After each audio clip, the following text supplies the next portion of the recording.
మనమందరం క్రిస్మస్ చేసుకోవడానికి ప్రభు కృప చూపించారు. మరి కాకినాడ రీజన్ పక్షంగా, మా సిటీ పక్షంగా, మా సంఘాల పక్షంగా వచ్చిన మీ అందరికీ క్రిస్మస్ శుభాలు నేను తెలియజేస్తూ ఉన్నాను. దేవుని బిడ్డలారా, మరి క్రిస్మస్ అంటే దేవుని స్వరం వినడం. దేవుడు మాట్లాడాడు. 400 సంవత్సరాలు మాట్లాడని దేవుడు క్రిస్మస్లో మాట్లాడుతూ ఉన్నాడు. అదే దేవుడు ఈ రోజు వరకు మాట్లాడుతున్నాడు. దేవునికి ఒకసారి స్తోత్రం చెప్దామా? హల్లెలూయా. దేవునితో మాట్లాడుట, దేవుడు మనతో మాట్లాడడమే నిజమైన క్రిస్మస్.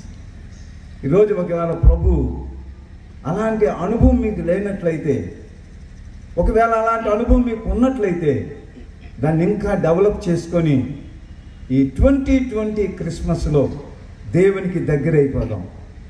అలాగే ప్రభు చేత నడిపించబడదాం. క్రిస్మస్ అంటే నడిపించబడ్డారు అందరూ. గొర్రెల కాపరులు, జ్ఞానులు, మరియా, యోసేపు అందరూ నడిపించబడ్డారు. అలాగే దేవుని చేత నడిపించబడదాం.